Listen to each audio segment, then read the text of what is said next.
AITA for telling my half-sister's best friend that she's just a baby maker? I, 29F, and my husband Lex, 29M, do not have kids. I never really thought much about it before, especially since I never cared about getting married, but then I met Lex, who is the love of my life. We've been together for 7 years and married for about 3. My half-sister Becca, 30, has been married for a year. Becca has a best friend and 30F, who went to the same college as us. I never quite clicked with, and especially after college, and things got worse after Becca's wedding. And basically bullied me the entire time. During that time I met Anne's husband Ben, 32, who considers himself an alpha. In a convo with Lex, Ben openly said that he wanted a big family and said that vasectomies were against God's will and took away your manhood. When asked what he would do if something happened to Anne, he said, if she dies, saying that he wouldn't have time to mourn because he would be busy as a single father. They have 6 kids and Anne avoids BC because she believes it's toxic.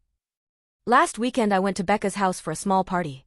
There are 2 important things to note. 1, Becca didn't know about Anne's behavior toward me since I had shared it with her after, and while she offered to talk to Anne, I turned it down because I was dealing with stuff.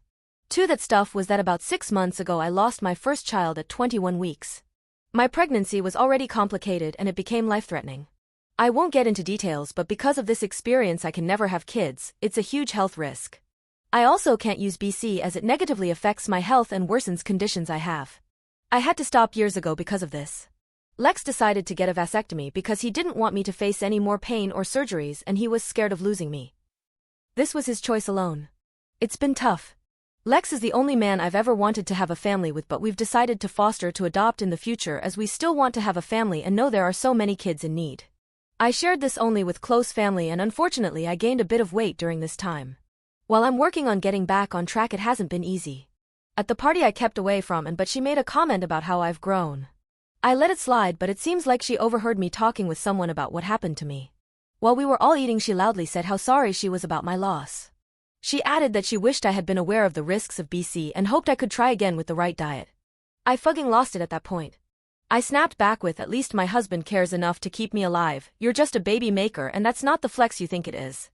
I also said that she had cult mentality for wanting so many kids. They both want 12 plus. Things got heated and they ended up leaving. Now I'm questioning if I went too far. Some people say I was too harsh because she cares. She had some issues with pregnancy as well, while others said I was justified. So AITA? Small edit. Someone mentioned about her maybe being in an abusive relationship. I honestly would not know, and hope she isn't, but I do know she's wanted this lifestyle since I've known her. She's of the men need to be men trad wife mindset. Her main goal was to spread her genes because she considered them to be perfect, whatever standard she means by that I have no clue of. My baby wasn't planned, and while I don't take BC, we used protection every time. It just happened.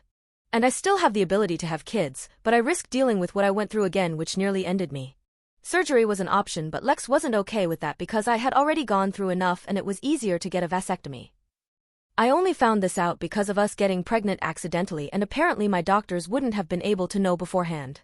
I'm not in therapy to deal with how much this has affected me yet, but I will be soon. Kinda upset that I didn't think of this in the first place because this could have been avoided. I also just found out about Anne and her pregnancy issues through Becca. She hasn't said if she's upset, but she did explain that part and said if you said what you thought you needed to say, then it is what it is. Everyone said something and that's it. We kinda haven't talked since, minus her asking me something unrelated to this. I'm not happy with that as well because while Anne hasn't been nice to me, that's been Becca's ride or die for a very long time.